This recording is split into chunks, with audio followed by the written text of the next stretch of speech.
Hello friends, this is H R Vishwakarma from H R academy Dhanbad.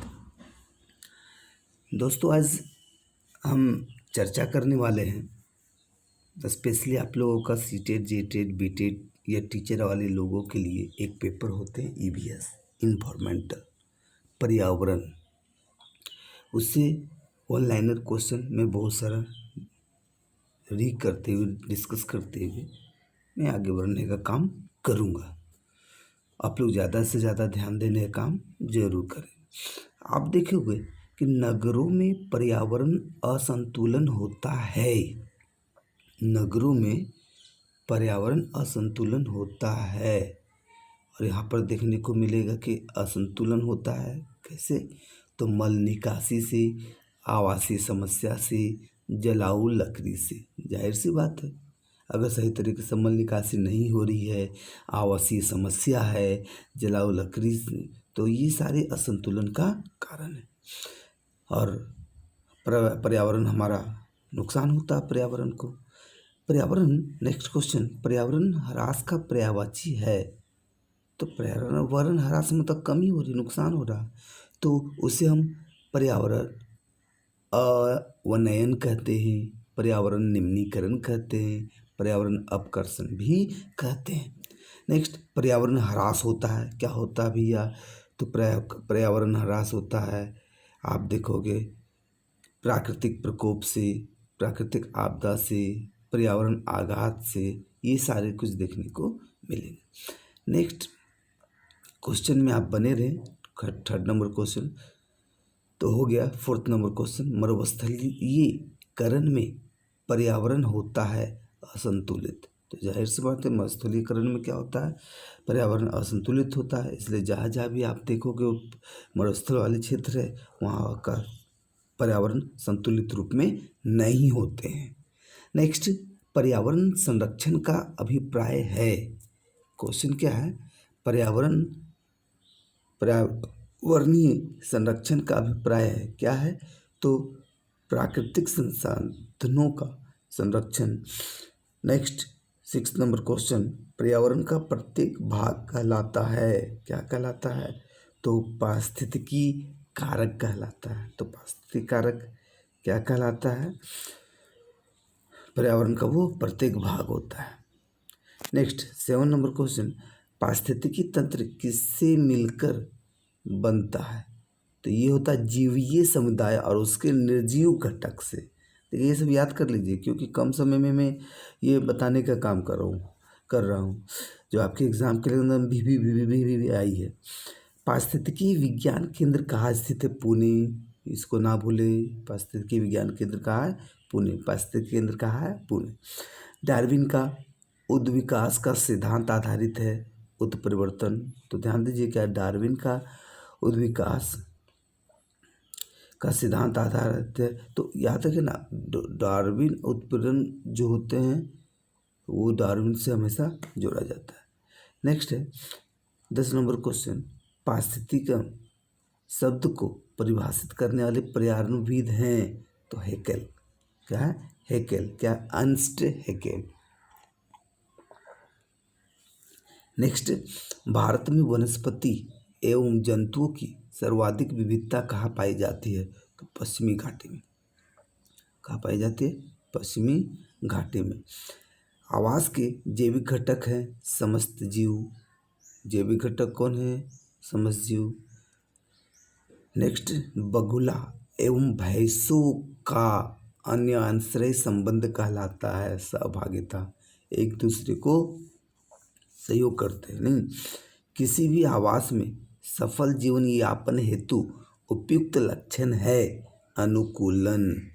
किसी भी आवास में सफल जीवन यापन हेतु उपयुक्त लक्षण है अनुकूलन।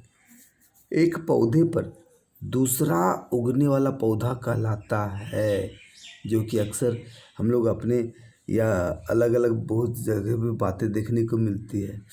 अगर एक पौधे पर दूसरा पौधा उग जाए तो पिछले जन्म का कर्जा होता है। नहीं, चलिए कोई बात नहीं, लेकिन जो भी हो, एक पौधे पर दूसरा उगने वाले पौधे को एपीफाइट कहते हैं। क्या कहते हैं? एपीफाइट। विश्व पर्यावरण दिवस कब मनाया जाता है? तो 5 जून को, याद रखेंगे। ये तो BBBBI है। नेक्स्ट है, ऑस्ट्रेलिया के मूल निवासियों को किस नाम से जाना जाता है? तो एबोरिजिन्स ऑस्ट्रेलिया का मूल निवासी को कहा जाता है, जो कि आप देखोगे ऑस्ट्रेलिया को जो क्लास लिया गया है उसमें स्पेशली चर्चा भी किया गया है। नेक्स्ट है, एस्किमो लोगो द्वारा टुंडा क्षेत्र में बर्फ के टुकड़ों की सहायता से बनाए गए अर्धगोलाकार आवासों को क्या कहा जाता है? तो आप देखोगे इग्लू। क्या कहा जाता है? इग्लू के नाम से जाना जाता है। एस्किमो लोगों को ग्रीष्मकालीन निवास गृह कहलाता है। ध्यान दीजिए, अभी आपने देखा भी एस्किमो लोगो द्वारा टुंडा क्षेत्र में बर्फ के टुकड़ों की सहायता से बनाए गए अर्धगोलाकार आवास को इग्लू कहते हैं। क्या कहते हैं? इग्लू कहते हैं। लेकिन यहाँ पर क्या कहा जा रहा है? एस्किमो लोगों को ग्रीष्मकालीन निवास गृह क्या कहलाता है? तो ट्यूपिक। तो याद रखिए, ट्यूपिक या इग्लू ये दोनों क्या है? ये एस्किमो के घरों को कहते हैं। ऐसा जीव संबंध जिससे संबंधित जीव परस्पर लाभान्वित होते हैं कहलाता है सहोपकारिता। क्या कहलाता है? सहोपकारिता। नेक्स्ट क्वेश्चन है, स्पाइरोगाइरा हाइड्रिला यूलोथ्रिक्स जलोद्भिद है। अम्ल वर्षा में कौन सा अम्ल उपस्थित होता है? तो नाइट्रस अम्ल। हाइड्रोफाइट्स होते हैं समुद्री जीव। क्या होते हैं? समुद्री जीव। नेक्स्ट,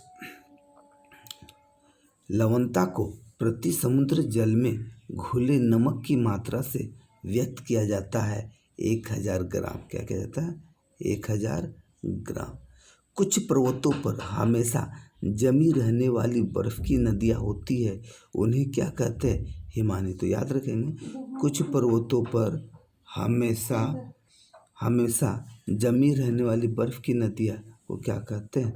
हिमानी के नाम से जानी जाती है। नेक्स्ट है, क्वेश्चन पे ध्यान देंगे। क्वेश्चन देखने को मिल रहा है, भूदृश्य पर जल, पवन, हिम जैसे विभिन्न घटकों के द्वारा होने वाले क्षय को कहते हैं अपर्दन। क्या कहते हैं? अपर्दन। समुद्र तक पहुँचते पहुँचते नदी का प्रवाह धीमा हो जाता है। समुद्र तक पहुँचते पहुँचते, याद रखेंगे, नदी का प्रवाह धीमा हो जाता है। कभी कभी क्वेश्चन ये भी देखने को मिलता है। तथा नदी अनेक धाराओं में विभाजित हो जाती है, जिसको वितरिका कहते हैं। तो याद रखेंगे, वितरिका क्या है? तो वितरिका एक ऐसी स्थिति है जो समुद्र तक पहुँचते पहुँचते नदी का प्रवाह धीमा हो जाता है और नदी अनेक धाराओं में विभाजित हो जाती है।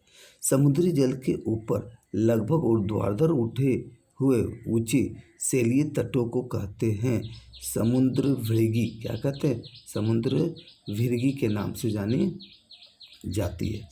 नेक्स्ट है, महासागरों की औसत लवणता कितनी होती है? तो ये हो गया 35 भाग प्रति 1000। और याद रखिए, जो भी क्वेश्चन दे रहे हैं ये तो टीचर वालों के लिए ही, लेकिन जो स्पेशली EVS पेपर है, जिनका जो सिविल सर्विस की तैयारी कर रहे हैं, वो लोग भी इस पर फोकस करने का काम ज़रूर करें और याद कर कर आप कमेंट में आंसर दे, सुनाने का काम करें। नेक्स्ट है, विश्व जल दिवस 22 मार्च। ठीक है, अभी हमने बताया आपको पर्यावरण दिवस का डेट। बताइए क्या है? अब जल दिवस, इसका डेट क्या है? तो कभी भी बैक होकर क्वेश्चन कर सकता हूँ। नेक्स्ट है, पूर्णिमा एवं अमावस्या के दिनों में सूर्य, चंद्रमा और पृथ्वी तीनों एक सीध में होते हैं और इस समय सबसे ऊंचे ज्वार उठते हैं। इस ज्वार को कहते हैं क्या? वृहत ज्वार, जिसको हाई टाइड कहते हैं। नेक्स्ट, मछली पकड़ने में भी मदद करता है। तो मछली पकड़ने में क्या मदद कर, उच्च ज्वार, जाहिर सी बात है जब बड़े बड़े ज्वार आते, उच्च ज्वार आते हैं तो मछलियाँ तटों के पास आ जाते हैं, जिससे मछलियाँ पकड़ने में मदद मिलती है। सड़कों में मछलियाँ दिखते हैं। नेक्स्ट है, भार के अनुपात में जल में हाइड्रोजन और ऑक्सीजन का अनुपात होता है। ठीक है, हाइड्रोजन और ऑक्सीजन का अनुपात होता है 1:8। शुद्ध जल का pH मान होता है 7। कितना होता है? 7। नेक्स्ट है, पानी का घनत्व किस तापमान पर अधिक होता है? पानी का घनत्व किस तापमान पर अधिक होता है? तो 4 डिग्री सेल्सियस पर। किस पर? 4 डिग्री सेल्सियस पर। बहता जल मृत्तिकायुक्त मृदाओं को काटते हुए गहरी वाहिकाएं बनाता है, जिसे अवनलिका कहते हैं। पानी का शुद्धतम रूप वर्षा जल है। देखिए 50 क्वेश्चन कम से कम डिस्कस करेंगे जरूर। विश्व के लगभग कितने प्रतिशत भूभाग पर जल है? 71%। ये तो खैर याद होगा सबको। मृत सागर क्या है? ऐसा सागर जो सभी महासागरों सागरों से ज़्यादा नमकीन है। पोटेशियम परमैंगनेट जल को बना देता है। तो पोटेशियम परमैंगनेट जल को, ठीक है, तो जो पोटेशियम परमैंगनेट है वो जल को बना देता है। ठीक है, तो याद रखेंगे क्या? कीटाणु रहित। तो पोटेशियम परमैंगनेट जल को क्या बना देता है? कीटाणु रहित। नेक्स्ट है, पक्षी अपना गर्दन बहुत हिलाते हैं, इसका क्या कारण है? तो पक्षियों की आँखों की पुतली घूम नहीं सकती। नेक्स्ट, बिहार राज्य के लोगों के लिए मधुमक्खी पालन शुरू करने की सबसे अच्छी अवधि कौन सी होती है? तो अक्टूबर से दिसंबर। अक्टूबर से दिसंबर। कुछ पंछी मानव की तुलना